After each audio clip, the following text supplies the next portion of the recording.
퀴즈.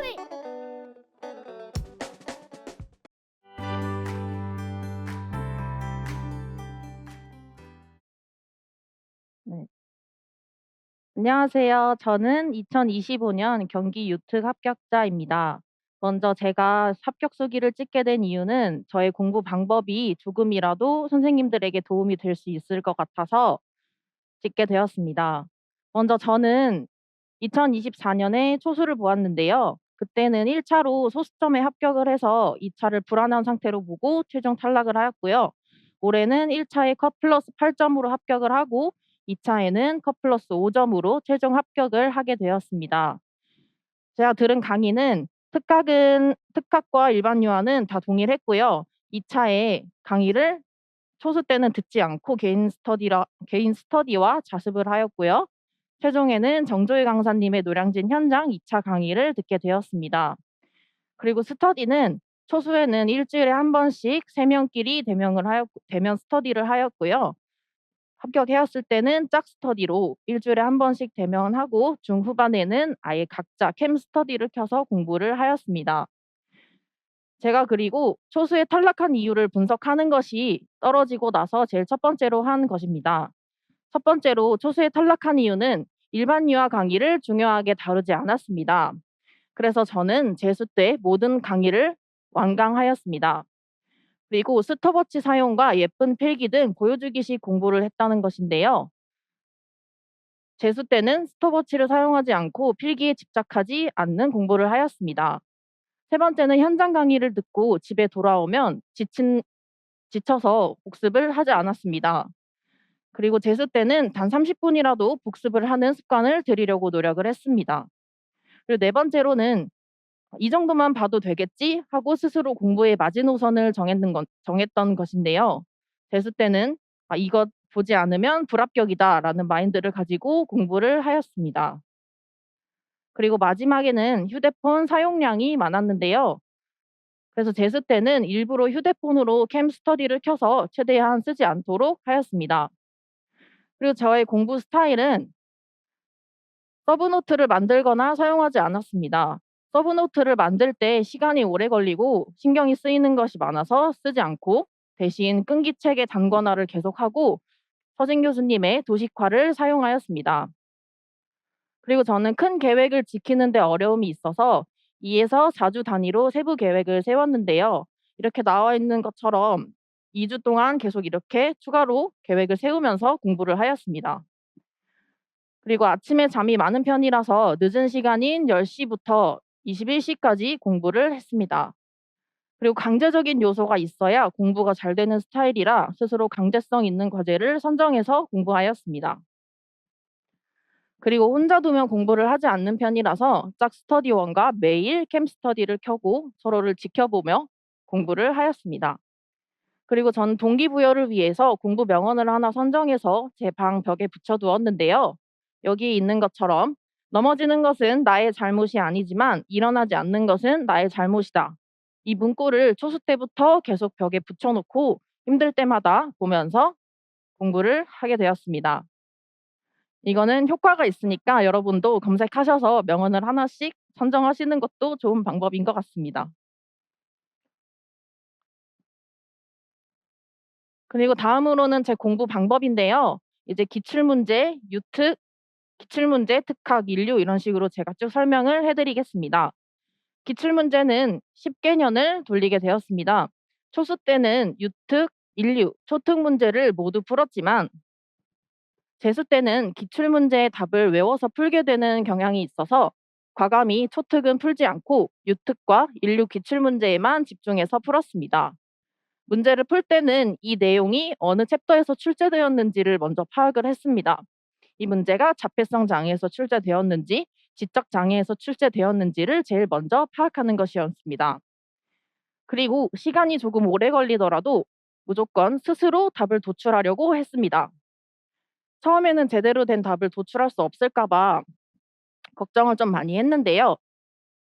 아예 답을 못 쓰는 상황을 피하기 위해서 생각나는 대로 정말 말도 안 되는 답이라도 제가 일단 적어보는 연습을 시작하였습니다.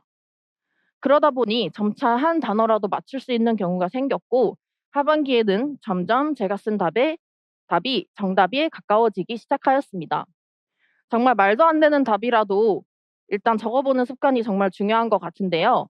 많은 선생님들이 처음 기출문제를 풀 때 이 답이 정말 아닌 것 같아서 보지 않고 정답을 보고 따라 베껴 쓰는 경우가 있습니다. 그 방법도 좋지만 정말 말도 안 되는 답이라도 선생님들이 직접 적어보시는 것을 추천드리겠습니다. 그리고 재수 때는 새로운 기출 분석 방법으로 문제를 풀어 보았는데요. 노량진 직강에서 정조희 강사님의 스터디 집중 관리반에 참여하여 새로운 방식으로 기출 분석을 진행하였습니다. 각 소주제별로 한 문제를 정하고 그 문제를 풀 수 있었던 문장을 찾아내며 내가 왜 이 답을 썼는지 그 이유를 적고 해석하는 방법이었습니다. 또한 변형 문제를 만들어서 풀어보고 스터디원과 분석 내용을 공유하며 내가 생각한 것과 다른 점을 파악하였습니다. 이 방법이 정말 좋았던 점이 있습니다. 중복되는 개념 없이 각 소주제마다 한 문제씩 다뤄볼 수 있어서 시간 단축과 효율성 측면에서 매우 유익했다는 것입니다. 또 제가 아닌 다른 사람이 분석한 내용을 공유받으면서 저도 새로운 시각으로 해석할 수 있는 능력이 생겨서 문제 풀이에 발전을 하는 것 같았습니다. 이런 식으로 변형 문제를 이렇게 3개씩 적고 스터디원들과 함께 풀어보고 만약에 이렇게 명칭을 쓰시오 하면은 왜 이렇게 답을 썼는지 밑에다가 개념을 적어보는 그런 문제풀이 방식을 하였습니다. 그리고 두 번째로는 일반유아 마인드맵 암기라는 공부 방법인데요. 저는 하수혜 강사님을 듣게 되어서 그분의 자료를 적극 활용하였습니다. 마인드맵이라는 자료를 한 주에 한 챕터씩 암기한 후 스터디원들과 만나는 날 시험을 봤습니다. 첫째 주에는 발달에 대한 마인드맵을 암기하고 둘째 주에는 놀이에 대한 마인드맵을 암기하는 형식으로 진행하였습니다. 그리고 마인드맵만 하더라도 양이 상당히 많았습니다. 교과서보다는 양이 적지만 줄글 형식으로 되어 있어 무시할 수 없는 분량이었습니다. 여기 사진을 보시면 이거는 신체 운동에서의 내용인데요. 안정 동작, 이동 동작, 조작 동작 이렇게 해가지고 이렇게 많이 나와 있는 것을 보실 수 있을 것입니다. 그리고 제가 스터디원들과 만나는 날 시험을 봤다는 것인데요. 이때는 초수 때도 이 방법을 사용하였고 재수 때도 이 방법이 효과가 좋아서 동일하게 사용하였습니다. 그리고 마인드맵 암기를 하고 또 다른 일반 유아 공부도 궁금해하실 것 같은데요. 하반기에는 암기보다는 전략 노트라는 자료를 계속 보고 공부하였습니다. 그리고 강사님이 중요하다고 강조한 부분 위주로만 자주 공부를 하였습니다. 그리고 일반 유아 강의는 빠짐없이 듣고 기출 문제를 많이 풀어보는 것이 정말 정말 중요하다고 생각합니다. 다음으로는 특수교육학 공부인데요. 저는 이 방법을 매우 추천드립니다. 서진 교수님의 기본 이론서는 도식화가 정말 잘 되어 있습니다. 개념을 잘 몰라도 도식화만 달달 외우면 흐름이 자연스럽게 생각나면서 개념이 떠오를 정도입니다. 특히 문행 파트는 도식화 덕분에 암기했다고 해도 과언이 아닌데요. 여러분도 공부하면서 하나하나 뜯어보면 그 도식화 암기에 대한 효과를 아실 수 있을 것입니다. 저는 직강을 들으면서 받은 A4 도식화를 그대로 외웠습니다. 단권화는 책에 있는 도식화를 중심으로 했습니다. 한 주에 한 챕터씩 1주차는 정서, 2주차는 자폐, 4주차는 문행 이런 식으로 진행하였습니다. 이 방법은 정말 큰 도움이 되었고 초수 때도 공부 효과가 좋아서 재수 때도 이 방법을 계속 사용하였습니다. 초수 때는 직강을 들으면서 받은 A4 도식화를 그대로 외우기만 했다면 재수 때는 도식화에 정확히 알아야 할 개념들의 정의를 추가하며 채워나갔습니다. 강의 중 교수님의 필기를 그대로 받아 적기보다는 나중에 제가 이해할 수 있도록 문장 형식으로 바꿔서 필기하였습니다. 강의를 듣다 보면 교수님은 편의상 단어로 필기를 해주시는데요. 나중에 복습할 때에 제 필기가 불명확해서 어려움을 겪었습니다. 예를 들어 교수님이 행동 X라고 적으시면 나중에 볼 때 행동이 없다인지 행동이 아니다인지 행동을 보이지 않는 자인지 이 셋 중에 무엇인지 의미가 헷갈리는 경험을 했습니다. 그래서 저는 늘 필기할 때마다 정확하게 행동을 보이지 않음처럼 문장으로 바꾸어서 필기를 하였습니다. 생각보다 많은 수험생분들이 교수님이 해주시는 필기를 그대로 하시지만 저처럼 이렇게 필기를 하면 나중에 다시 볼 때도 훨씬 이해가 잘 되고 복습할 때도 편리함으로 이 방법을 정말 추천드립니다. 실제로 제가 문행에서의 도식화인데요. 여기 교과서에 들어있는 내용을 계속 조그맣게 제 방식으로 적어 나가면서 필기를 한 흔적이라고 볼 수 있겠습니다. 그리고 다음은 장특법입니다. 초스 때는 출제되지 않아서 재수 때는 나올 가능성이 있다고 생각하고 더 자세히 공부하였습니다. 유아특수에서 중요시하는 법들을 조금 더 깊게 학습하고 빈칸으로 외우기보다는 문장 그대로 외우려고 했던 것 같습니다. 그리고 유아특수교육 공부입니다. 연간 패키지를 신청하였기 때문에 저는 유아특수교육 인강을 계속 들었고 강의를 들은 날에는 이 책을 복습하는 시간을 한 시간에서 2시간 정도 추가로 가지며 공부하였습니다. 그리고 강의 초반에는 제가 도식화를 외우는 것을 하였는데요. 유특은 책 전체를 보는 게 중요하다고 판단되어 도식화 암기는 중단하고 책에 있는 내용을 중심으로 공부하였습니다. 그리고 저는 강의를 쭉 듣기보다는 강의 중간중간에 기출문제 풀이가 있을 때 강의를 멈춰 놓고 기출문제를 풀고 그 후에 강의를 재개하여 채점을 함께 하며 공부하였습니다. 그리고 누리과정인데요. 누리과정은 개인 공부와 스터디 공부로 나뉩니다. 개인 공부는 유튜브에 아주 유명한 누리과정송을 매일매일 들으며 지냈습니다. 그래서 저절로 외워지는 대로 외우고 잘 외워지지 않는 부분은 계속 손으로 써가면서 반복적으로 암기하였습니다. 그리고 스터디 공부에는요. 스터디 시간에 5개 영역에 대하여 시험을 보고 외우지 못한 부분은 다음 날까지 암기하여 인증하는 방식으로 공부하였습니다. 그래서 첫째 주에는 신체 운동, 둘째 주에는 의사소통 이런 식으로 외웠고요. 그리고 그 누리 과정에 맞춰서 일반 유아의 강론을 그대로 공부를 하는 방식을 사용하였습니다. 그리고 누리 과정은 2에서 3년 동안 출제가 되지 않았기 때문에 올해는 나을 것 같다고 예상하고 조금 힘을 주어서 공부하였습니다. 그리고 이제 1차 공부는 조금 많이 얘기한 것 같아서 바로 2차 공부로 얘기를 해볼 2차 공부에 대해서 말씀드릴 건데요.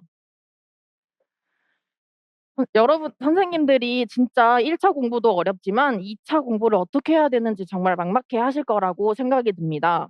저 또한 처음에는 정말 막막했습니다. 1차를 준비하면서 가장 두려웠던 건 2차였습니다.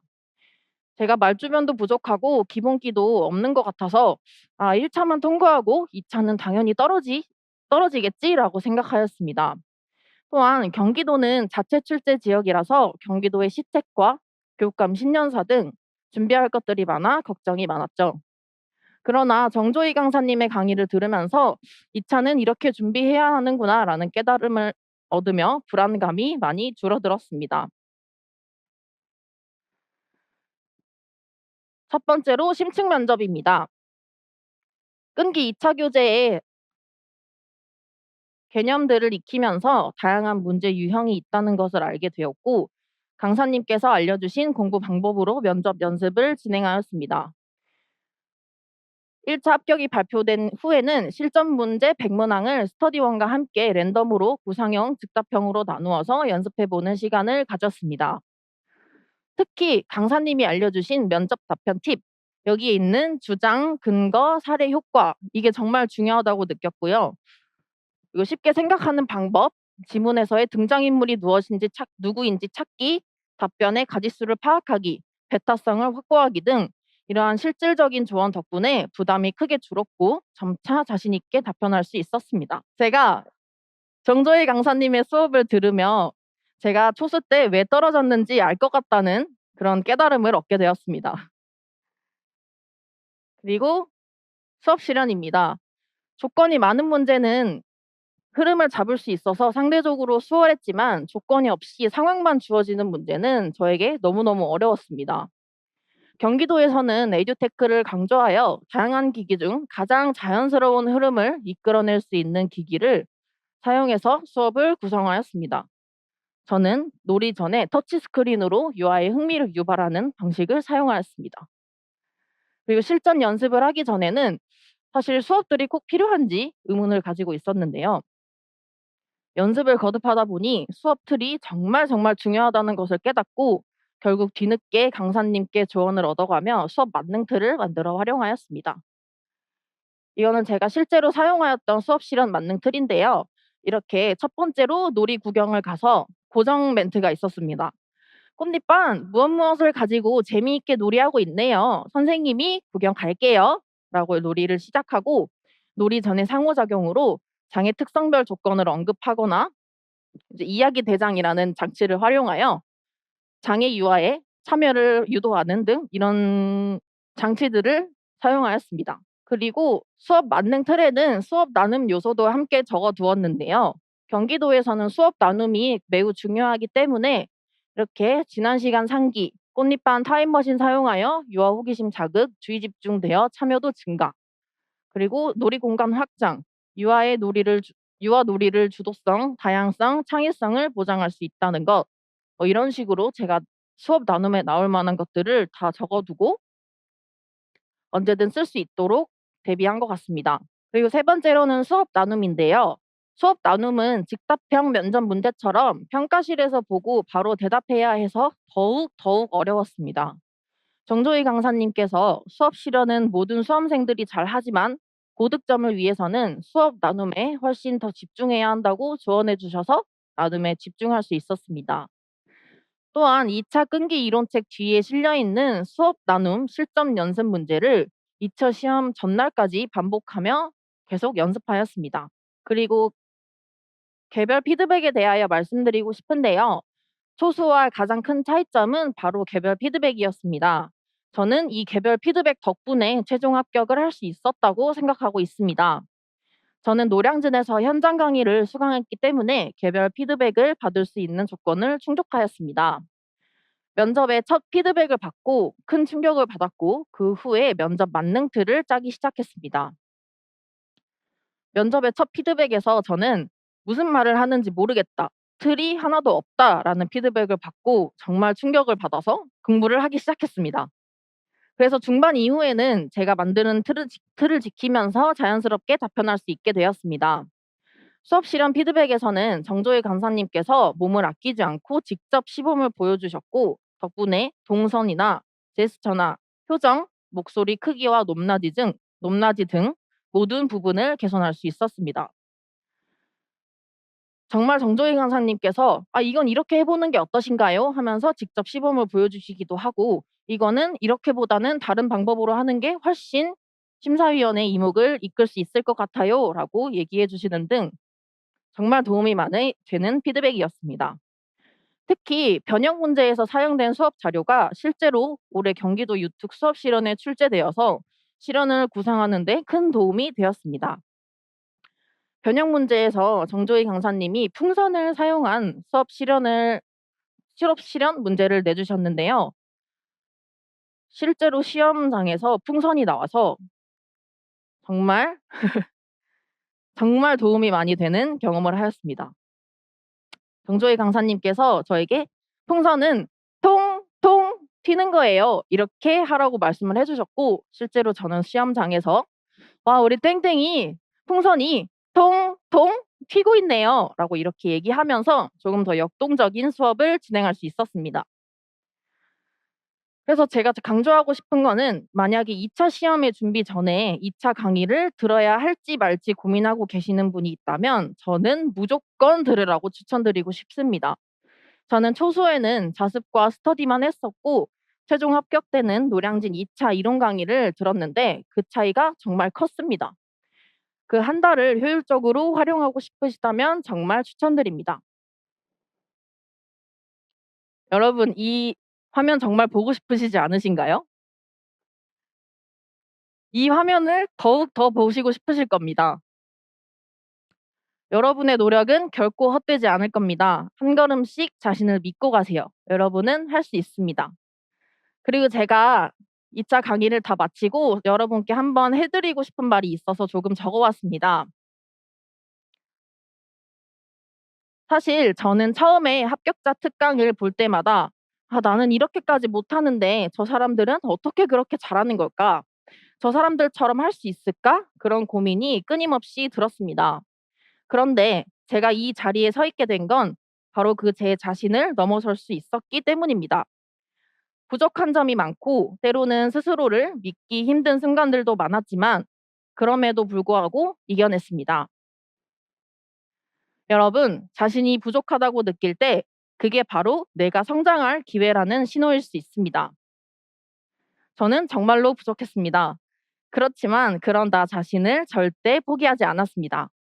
혹시 이걸 보고 계신 분들 중에 자신이 부족하다거나 아직 갈 길이 멀다고 느끼시는 분들이 계시다면 절대 좌절하지 마세요. 저도 그랬거든요. 오늘의 저를 보고 여러분들도 '나도 할 수 있겠다.'라는 희망을 품었으면 좋겠습니다. 중요한 건 자신을 믿고 끝까지 포기하지 않는 마음입니다. 그럼 여러분도 언젠가는 여기 서서 여러분들의 합격 수기를 찍는 날이 올 것입니다. 여러분은 할 수 있습니다. 저의 긴 이야기 들어주셔서 감사합니다. 선생님들을 응원하겠습니다. 감사합니다. 제가 최종 합격을 할 수 있었던 것은 1차 점수와 2차 피드백 덕분인 것 같습니다. 저는 고득점은 아니지만 여러분들은 꼭 1차의 고득점을 받으셔서 안정적으로 합격하시길 기원하겠습니다. 먼저 저의 초수와 재수의 큰 차이점입니다. 초수에는 개인적으로 스터디를 구하여 스터디에서 기출을 돌리는 형식으로 독학하였고, 재수 때는 정조희 강사님의 2차 강의를 들으며 공부하였습니다. 제가 이 수기를 진행하면서 강조드리고 싶은 것을 세 가지를 여기 위에 적어 놓았는데요. 먼저 첫 번째로는 가채점을 하지 마세요. 가채점 시에 저는 실제로 50점이 나와서 이건 무조건 떨어졌겠다 싶어서 2차 준비를 제대로 하지 않았습니다.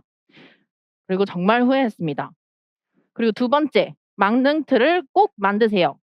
놀이 중심이면 틀도 소용없는 거 아니야? 했는데요. 놀이 중심의 시험 상황이라는 것을 잊지 말아야 합니다. 실제로 제가 현장에서 수업을 하는 게 아니니까요. 셋째, 개인 공부를 무조건 하세요. 소수 때 스터디를 하고 집에 돌아와서 매일 놀았습니다. 그러나 재수 때는 제가 피드백을 받고 다시 답변을 작성해 보는 시간을 가졌습니다. 다음으로는 이틀 동안의 시험에 대한 내용인데요. 시험장이 집과 멀어서 전날 숙소를 잡았습니다. 여러분들은 1차 합격자 발표가 되자마자 바로 주변의 호텔을 꼭 예약하세요. 경쟁률이 셉니다. 그리고 시험장 당일 이야기인데요. 전날까지 괜찮던 날씨가 시험 날에는 엄청 추워서 힘들었습니다. 여러분들은 담요와 핫팩 꼭 챙겨가시길 바랍니다. 제가 몇 번을 뽑을지 모르기 때문에 정말 모든 것에 대비하고 가야 합니다. 저는 심층 면접에서는 11번, 수업 실연에서는 10번을 뽑아서 오후 2시와 4시쯤 시험을 하게 되었는데요. 정말 정말 힘들었습니다. 계속 그래서 대기실에서 자다 깨다 자다 깨다를 반복했던 것 같아요. 자, 초수 때는 면접 4번, 수업 실연 2번을 뽑았었는데요. 그때는 엄청 긴장이 됐었습니다. 인대놀 세 알을 먹어도 너무 긴장했던 기억이 납니다. 그래서 오히려 아예 뒷번호를 뽑는 것도 긴장이 줄어들어서 좋은 것 같다고 생각했습니다. 그러니 실제 시험장에서 앞번호를 뽑지 못했다고 절대 실망하지 마세요. 그리고 대기실에 들어갔더니 저희 대기실 선생님들 5분, 한 6분 정도가 끈기 책을 보고 계시더라고요. 그때 많은 분들이 정조희 강사님 강의를 듣고 계시는구나 실감하는 포인트였습니다. 저도 강사님 자료를 보며 마지막으로 총정리를 했습니다. 그리고 실제 시험장에서는 휴대폰을 거둠과 동시에 학습 자료도 열람할 수 없습니다. 이 점 꼭 참고하고 가셔서 '내 앞번호 들어갈 때까지 공부하다 들어가야지.'라고 생각하지 마시고 꼭 그날 당일 아침까지 다 한번 훑어볼 수 있도록 하시길 말씀드립니다. 그러면 이제 다음으로는 제가 제 자료를 보고 말씀드릴 건데요. 네. 2차 공부 방법. 처음에는 정말 막막했습니다. 1 차를 준비하면서 가장 두려웠던 건 2 차였습니다. 저는 말주변도 부족하고 기본 개념마저 부족해서 '아 1 차만 통과하고 2 차는 당연히 떨어지겠지.'라고 생각을 했었습니다. 또한 경기도는 자체 출제 지역이라서 시책과 교육감 신년사 등 준비할 것이 많아서 걱정이 많았죠. 그러나 정주희 강사님의 강의를 들으면서 불안감이 많이 줄어들었습니다. 개별 피드백에 대하여 정말 강조드리고 싶은데요. 초수와 가장 큰 차이점은 바로 개별 피드백이었습니다. 저는 이 개별 피드백 덕분에 최종 합격을 할 수 있었다고 믿고 있습니다. 저는 1년 동안 노량진 현장 강의를 수강했기 때문에 개별 피드백을 받을 수 있었습니다. 전 실제로 강사님께 면접의 첫 피드백을 받고 큰 충격을 받았고 그 후에 면접 만능틀을 짜기 시작했습니다. 저의 첫 피드백에서는 "선생님이 어떤 말을 하는지 모르겠다. 뭐라고 하는지 요점이 없다."라는 내용이었고요. 저는 그 충격으로 바로 만능틀을 짰습니다. 그리고 그 중반 이후에는 제 틀을 지키면서 자연스럽게 답변할 수 있게 되었습니다. 수업 실험 피드백에서는 정조희 강사님께서 몸을 아끼지 않고 직접 시범을 보여주셨습니다. 그 덕분에 동선, 제스처, 표정, 목소리 크기와 높낮이 등 모든 부분을 개선할 수 있었습니다. 실제로 강사님께서 제가 어떤 부분을 하면 "아 선생님이 이렇게 하는 것보다는 뭐 이렇게 하는 게 어때요?" 라고 몸으로 보여주시고 직접 무릎도 꿇어 가시면서 저에게 팁을 알려주려고 했던 장면이 인상이 깊습니다. 특히 변형 문제에서 사용된 수업 자료가 실제로 올해 경기도 유특 수업 실현에 출제되어 실현을 구상하는 데 큰 도움이 되었습니다. 실제로 피드백에서 풍선이 나왔는데 이번에 유특 수업 실현에 풍선을 가지고 놀이하라는 문구가 있었어서 그게 참 도움이 많이 되었던 기억이 있습니다. 네, 첫 번째로 심층 면접입니다. 경기도는 구상형 3문제, 즉답형 2문제, 총 5문제로 이루어져 있습니다. 구상 시간은 15분으로 되어 있고요. 그동안 구상형 3문제를 구상하고 평가실로 들어가요. 구상형 3문제를 말씀드린 후 그 평가실에서 즉답형 2문제를 확인한 뒤에 바로 답변 드리는 형식입니다. 그래서 구상 시간도 15분이고 답변 시간도 15분으로 이루어져 있습니다. 제가 여기 첨부한 사진들은 끈기 2차 책의 목차와 그 중간에 있는 내용들을 가지고 와 봤는데요. 저는 너무 좋았던 거는 끈기 2차 책에 베스트 55가지 이론 다지기 내용이 있었습니다. 이 목차를 보시면 뭐 장애 공간 문화, 뭐 AAC, 뭐 학급 신학년 준비 기간 이렇게 나와 있는데요. 이런 식으로 잘 나누어져 있어서 제가 면접 공부를 할 때 중간중간 페이지를 보고 '아 이렇게 대답했고 이 연도의 기출은 이렇게 대답을 했구나.'라는 걸 한눈에 볼 수 있어서 정말 좋았습니다. 그리고 그 옆에 있는 거는 역량과 인성적 자질의 구체적 예시라는 페이지인데요. 면접 공부를 하시다 보면은 역량과 인성적 자질이 정말 단골 문제라는 걸 아실 겁니다. 그래서 저는 어려울 때마다 이 책에 나와 있는 역량 중 하나를 선택해서 대답을 하고 또 인성적 자질에서도 여러 개를 고정으로 한 2개를 정해서 이렇게 대답을 했던 기억이 있습니다. 그래서 이렇게 끈기 2차 책의 55가지 기본 개념을 익히면서 정말 다양한 문제 유형이 있다는 것을 알게 되었고 강사님께서 알려주신 공부 방법으로 면접 연습을 진행하였습니다. 그리고 2차 준비 후반부에는 실전 문제 100항을 스터디원과 함께 랜덤으로 구상형과 즉답형으로 나누어 연습해 보았습니다. 여기서 제일 중요했던 건 특히 강사님이 알려주신 면접 답변 팁, 여기에 있는 주장, 근거, 사례 효과와 쉽게 생각하는 방법, 지문의 등장인물 찾기, 답변의 가지수 파악하기, 베타성 확보 등 정말 실질적이고 좋은 조언 덕분에 부담감이 크게 줄었고 점차 자신 있게 답변할 수 있었습니다. 제가 정말 도움을 받았던 건 여기 주장, 근거, 사례 효과, 그래서 죽은 사유인데요. 강사님이 정말 정말 강조하셔서 이거는 지키지 않고 답변을 할 수 없을 정도로 정말 달달달 외워서 답변을 했던 기억이 있습니다. 다음으로는 수업 실현인데요. 경기는 수업 실현을 구상 25분을 합니다. 그리고 실제로 수업 실현을 15분을 하고요. 수업 실현이 끝난 뒤에 수업 나눔을 해문항하여 10분, 그래서 구상도 25분, 수업 실현과 나눔도 25분으로 나누어져 있었습니다. 저는 조건이 많은 문제는 흐름을 잡을 수 있어서 상대적으로 수월하였지만, 조건이 없이 상황만 주어지는 문제는 너무너무 어려웠습니다. 그래서 저는 2차 스터디를 통해서 이를 보완해 나갔습니다. 경기도에서는 에듀테크를 강조하여 터치스크린, 태블릿 PC, 카메라 등 다양한 기기를 활용한 수업 실현을 해보았고요. 그 중에 가장 자연스러운 흐름을 이끌어낼 수 있는 도구인 터치스크린을 사용하여 수업을 구성했습니다. 처음에는 수업 틀이 꼭 필요할지 정말 의문이었지만, 연습을 거듭하다 보니 수업 틀이 정말 중요하다, 이 틀이 없으면 제가 수업을 할 수 없겠구나라는 것을 깨닫고, 결국 뒤늦게 수업 만능 틀을 만들어서 활용하였습니다. 이건 실제로 제가 만든 수업 실현 스크립트 중에 일부를 가지고 온 것이고요. 물론 이게 완성본은 아니고 중간에 계속 수정을 해 나갔습니다. 여기 보시면 첫 번째로 놀이 구경, 두 번째로 놀이 전 상호작용, 그렇지고 조건 충족이라고 써 있는데요. 저는 놀이 시작을 무조건 고정으로 하였습니다. 이런 식으로 꽃잎반 무엇 무엇을 가지고 재미있게 놀이하고 있네요. 선생님이 구경 갈게요. 이렇게 무조건 고정 멘트를 정해두었습니다. 그리고 두 번째로는 장애 특성별 조건을 언급하는 것이었습니다. 제 번호가 몇 번이 뽑힐지 모르기 때문에 처음부터 그 특성, UI 특성을 바로 언급을 하고 시작한다면 채점이 쉬울 것 같았기 때문입니다.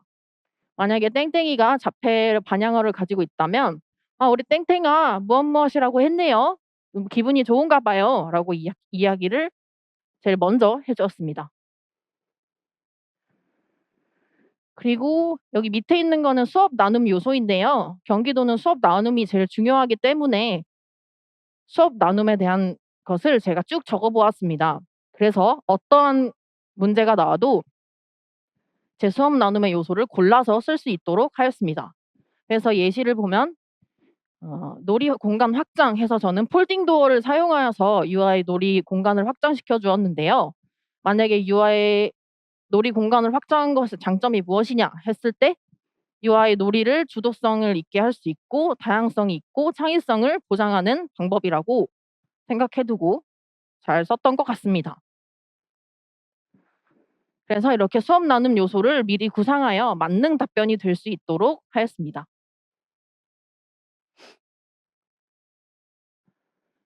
다음으로는 수업 나눔인데요.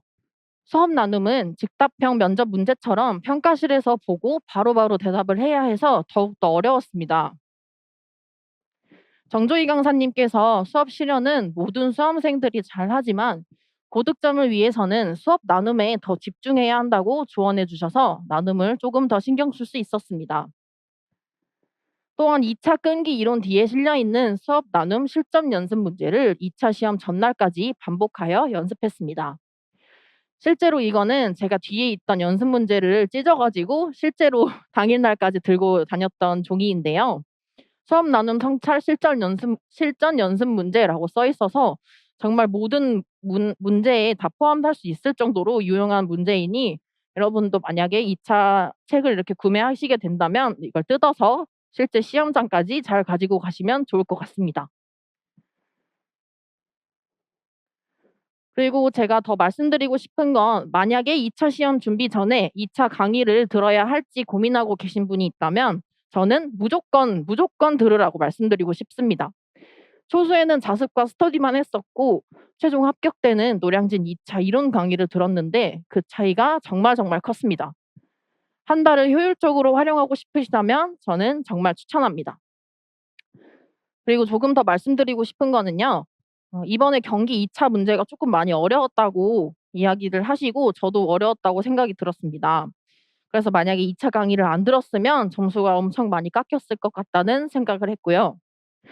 그리고 시험 직전에 저희 강사님께서 파이널 강의에서 알려주신 것들이 실제로 출제된 내용들이 있어서 그나마 대비할 수 있었던 것 같습니다. 그리고 정조희 선생님 강의를 들으면서 제가 초수 때 왜 이렇게 점수가 깎였었는지, 왜 제가 합격할 수 없었는지에 대한 문제점을 알게 되어서 답답함도 풀렸던 것 같습니다. 그리고 여기 내용에는 안 들어가 있지만 경기도에는 자기성장 소개서가 있는데요. 자기성장 소개서는 평가 점수에 크게 안 들어가니까 신경을 안 쓰셔도 되지만 본인이 쓴 자료이므로 암기는 필수입니다. 자기성장 소개서를 쓰실 때 면접 2번 또는 면접 1번에서 나온다면 생각을 짧게 하고 바로 답할 수 있을 정도로 쓰시길 꼭 추천드립니다. 그리고 이 합격창을 정말 보고 싶으시지 않으신가요? 저는 실제로 합격창을 보고 몇 분 동안 펑펑 울었던 기억이 있습니다. 그래서 여러분도 꼭 최종 합격 사이 창을 보시길 기원드리며 내년에 현장에서 뵐 수 있으면 좋겠습니다. 수기 여태까지 들어주셔서 감사합니다.